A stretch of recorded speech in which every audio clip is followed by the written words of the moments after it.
बिस्मिल्लाहिर्रहमानिर्रहीम। हेलो दोस्तों,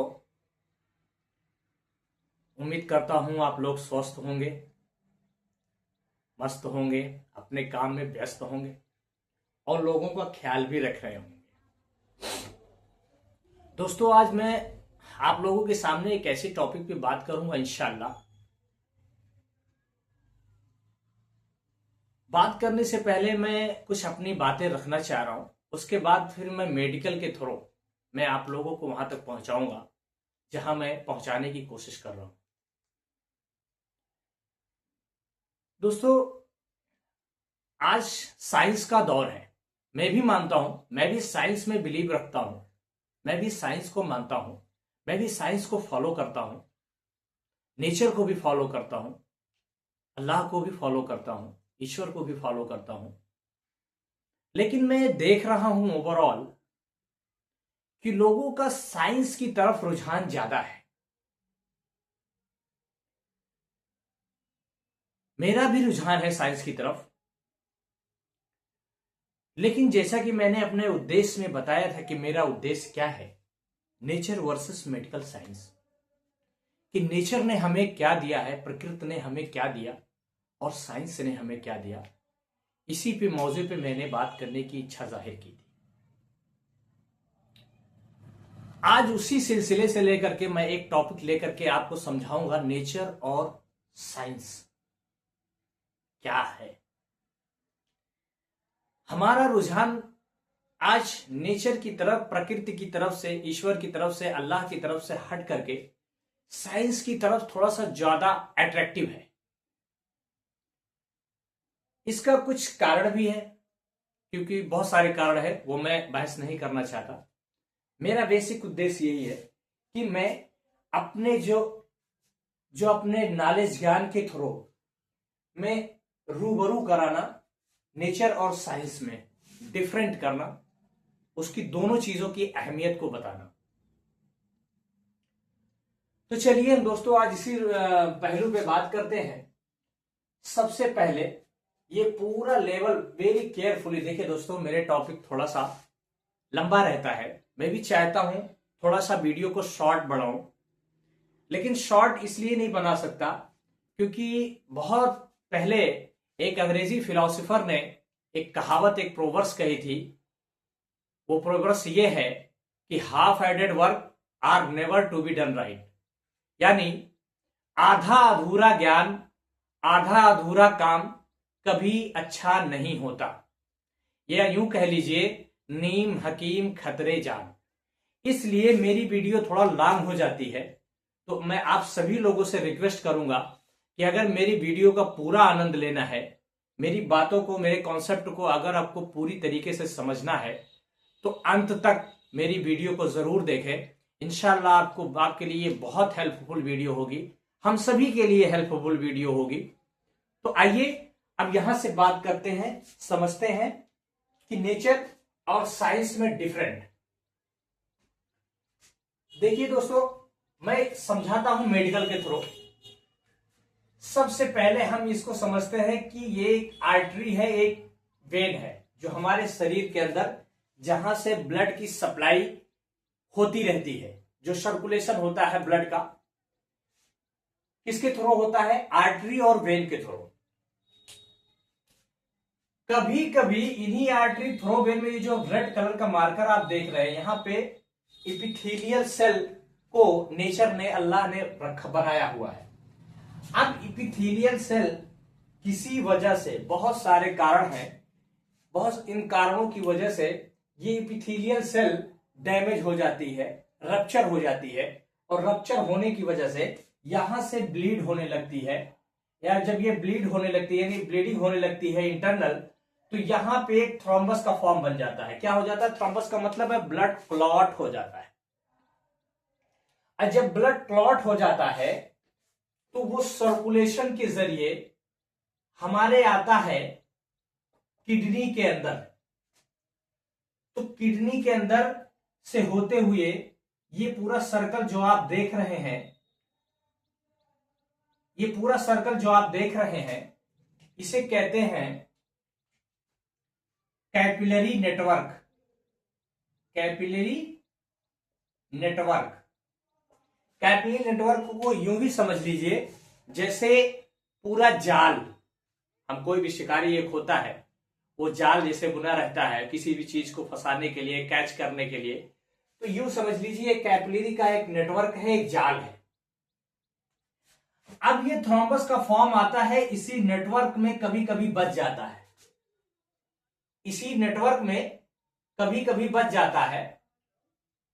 तो यहां से क्या होगा, जब बच जाएगा तो ये फिल्ट्रेशन सिस्टम, ये जो जीएफआर है, जीएफआर फिल्ट्रेशन सिस्टम, ये घट जाएगा। यानी जब जीएफआर फिल्ट्रेशन अच्छे से काम नहीं कर पाएगा तो यूरिन आउटपुट, जो यहां से यूरिन आउटपुट होगी वो रुक जाएगी। क्यों रुक जाएगी?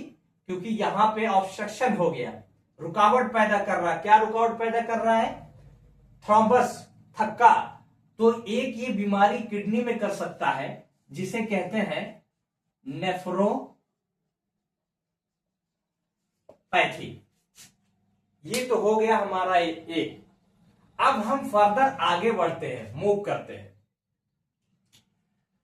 अगर सर्कुलेट होती हुई ये थ्रोम्बस फॉर्मेशन यहां ना आकर के, मूव होते हुए, यहां स्टिक ना होकर के मूव होते हुए पोर्टल सिस्टम के थ्रू जब लीवर में ये थ्रोम्बस पहुंचेगा, तो लीवर में जब ये इसका फिल्ट्रेशन नहीं हो पाएगा, जब यहां ये लीवर में स्टिक हो जाएगा, तो यहां इस लीवर में एक बीमारी पैदा करेगा जिसे मेडिकल टर्मिनोलॉजी के द्वारा कहते हैं बड चेरी सिंड्रोम। अगर थ्रोम्बस का फॉर्मेशन इस लीवर में स्टिक हो गया तो एक बीमारी क्या पैदा करेगा? और बड चेरी सिंड्रोम। अगर फर्दर, अब जब लीवर से ये पास आउट होगा, हमारे जनरल सर्कुलेशन में ये थ्रोम्बस पहुंच जाएगा। जनरल सर्कुलेशन मतलब जहां पे हार्ट का फंक्शन होता है, उस हार्ट के फंक्शन को हम जनरल सर्कुलेशन कहते हैं। जब ये थ्रोम्बस फॉर्मेशन जनरल सर्कुलेशन में पहुंच जाएगा, तो देखिए अब यहां दिल पे हम देखते हैं। यहां पे देखिए एक स्ट्रक्चर मैंने बनाया हुआ है दिल का, हार्ट का। बेसिकली रफ डायग्राम है ये, बहुत डिटेल में नहीं है, सिंपल रफ डायग्राम है। अब यहां left atrium, left ventricle, right atrium, right ventricle, इन दोनों के बीच में दो वाल्व लगे रहते हैं, माइट्रल वाल्व, ट्राइकैस्पिड वाल्व। अब माइट्रल वाल्व, ट्राइकैस्पिड वाल्व, जब ये ब्लड जनरल सर्कुलेशन से होते हुए दिल की तरफ जाएगा, दिल के चेंबर में जाएगा, तो यहां जो वाल्व होता है, ये चांस होता है कि ब्लड का जो थ्रोम्बस थक्का है वो आकर के वाल्व पे स्टिक हो जाए, यानी चबक जाए। तो जब यहां पे कभी कभी जब चबक जाता है या स्टिक हो जाता है, चिपक जाता है, या यूं कह लीजिए चिपक जाता है, तो ये एक और बीमारी पैदा करता है हार्ट में जिसे कहते हैं वाल्व स्टेनोसिस। Valve stenosis. अब ये हो गया 3। अब ये हम बात करते हैं नेक्स्ट की। अब ये जनरल सर्कुलेशन में ये थ्रोम्बस चल रहा है, ये जनरल सर्कुलेशन में थ्रोम्बस घूम रहा है, रनिंग कर रहा है, और रनिंग करने के बाद ये हमारे जब लंग्स में ब्लड ऑक्सीजनेटेड के लिए जाएगा, तो कभी कभी ये थ्रोम्बस हमारे लंग्स में स्टिक हो जाता है, चिपक जाता है। उस कंडीशन में एक लंग्स में बीमारी पैदा करता है, उसे हम कहते हैं पल्मोनरी एम्बोलिज्म। Pulmonary embolism. अब ये हो गया लंग्स का। फिर हमारा जो जनरल सर्कुलेशन के थ्रू जो ब्रेन में हमारा ब्लड जाता है, तो कभी कभी क्या होता है, यही थ्रोम्बस रनिंग करते हुए हमारे जब ये ब्रेन में स्टिक हो जाएगा, जाके चिपक जाएगा थ्रोम्बस यानी खून का थक्का, तो हमें ब्रेन में एक बीमारी पैदा करता है जिसे हम कहते हैं सेरिब्रल थ्रोम्बोसिस। क्या होता है? Cerebral thrombosis. अब हम आखिरी चीज के बारे में, लास्ट के बारे में बात कर रहे हैं। ये तो हमारा अपर जोन का ऑर्गन हो गए, ये तो हमारे जितने ऑर्गन हुए ये टोटली अपर जोन के ऑर्गन हो गए। जब ये ब्लड लोअर की तरफ जाएगा, यानी हमारे पैरों बॉडी के निचले सतह पे जाएगा, तो हमारे जब पैरों में आएगा कॉफ मसल के पास, यहां से भी जब ये कॉफ मसल में स्टिक हो जाएगा, यहां पे जब ये थ्रोम्बस स्टिक हो जाएगा तो एक लोअर लेग में बीमारी पैदा करेगा, उसे कहते हैं डीवीटी। डीवीटी का मतलब है डीप वेन थ्रोम्बोसिस। और ये ओवरऑल जितनी भी मैंने बीमारियां जितनी भी बताई, जो भी चीजें, ये लाइफ थ्रेटनिंग कंडीशन होती है। क्या होती है? लाइफ थ्रेटनिंग कंडीशन का मतलब है कि बहुत ही सीवियर प्रॉब्लम आती है इसमें लगभग जान जाने के चांसेस बहुत ज्यादा होते हैं।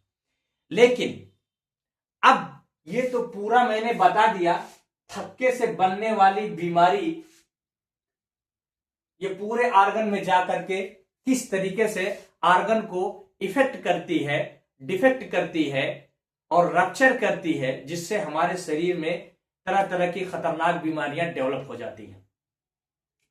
लेकिन अब यही है कुदरत का रोल, यही है अल्लाह का, नेचर का, ईश्वर का रोल, कि अल्लाह ने, ईश्वर ने एक ऐसा एंजाइम यहां पे रखा हुआ है, इतना बेहतरीन एंजाइम रखा हुआ है यहां पे, कितना ब्यूटीफुल कॉन्सेप्ट बनाया है अल्लाह ने, नेचर ने, ईश्वर ने। आइए हम उसी को जानते हैं। देखिए, जब ये सर्कुलेशन होते हुए थ्रोम्बोसिस आएगा, अल्लाह ने, अब देखिए बहुत ध्यान से सुनिएगा, ईश्वर ने, नेचर ने लीवर के अंदर एक एंजाइम रखा हुआ है। इस एंजाइम को कहते हैं हिपैरॉन सल्फेट। क्या कहते हैं? हिपैरॉन सल्फेट। हिपैरॉन सल्फेट को अल्लाह ने, नेचर ने, प्रकृति ने, ईश्वर ने 24 आवर्स के लिए एक्टिव रखा है। क्या रखा है? एक्टिव। इसकी ड्यूटी दी हुई है लीवर में। लीवर में ड्यूटी, हिपैरिन एंजाइम की ड्यूटी यह है कि नेचर ने उसको 24 आवर्स के लिए, जैसे एक तीसरी आंख कैमरा होता है, वो उसको देखता रहता है। यूं देखेगा, यूं देखिए मैं सोइंग से दिखा रहा हूं, ऐसे एंजाइम पड़ा रहता है लीवर में, माउथ को ओपन किए हुए। और जैसे ही थ्रोम्बस का फॉर्मेशन यहां से गुजरेगा, जैसे ही पास आउट होगा लीवर से, फिर डिटॉक्सिफाइड होते हुए जब पास आउट होगा ब्लड, तो ये एंजाइम जैसे ही देखता है कि यहां पे थ्रोम्बस आ रहा है, यानी कोई खतरे वाली चीज आ रही है, तो ये एंजाइम क्या करता है? उसको कैच कर लेता है, थ्रोम्बस को, यानी खून के थक्के को, और खून के थक्के को कैच करने के बाद उसको रप्चर कर देता है, मसल देता है, यानी उसको पाउडर फॉर्म में बना देता है। और जब पाउडर फॉर्म में बन जाता है, ये पूरा पाउडर फॉर्म बना देगा। ये एंजाइम इस थ्रोम्बस फॉर्मेशन को पाउडर फॉर्म में बना देगा, और जब पाउडर फॉर्म में बना देगा तो क्या थ्रोम्बस का फॉर्मेशन फर्दर मूव होगा? फर्दर मूव होगा? नहीं हो पाएगा। और तो इस तरह की ये सारी जो लाइफ थ्रेटनिंग सिचुएशन, जो बीमारियां पैदा होने को होंगी, वो सारी खत्म हो जाएंगी। देखिए कितना बेहतरीन मैकेनिज्म अल्लाह ने, ईश्वर ने, नेचर ने रखा हुआ है। देखिए कितनी बेहतरीन। इसीलिए कहते हैं liver is the master organ of whole body. हमारे लीवर को अल्लाह ने एक मास्टर ऑर्गन बनाया है, एक सबसे बड़ा ऑर्गन बनाया है। क्यों? ये लीवर अगर हमारा कमजोर हो गया, अगर ये एंजाइम इनएक्टिव फॉर्म में हो गई, अगर एंजाइम इनएक्टिव फॉर्म में हो गई, तो ये थ्रोम्बस कहीं भी प्रेसिपिटेट होकर के कहीं भी स्टिक हो गए, कोई भी बीमारी को डेवलप कर सकता है। लेकिन शुक्र यह है कि ये इस एंजाइम को अल्लाह ने 24 आवर्स के लिए, हमेशा के लिए एक्टिव रखा हुआ है।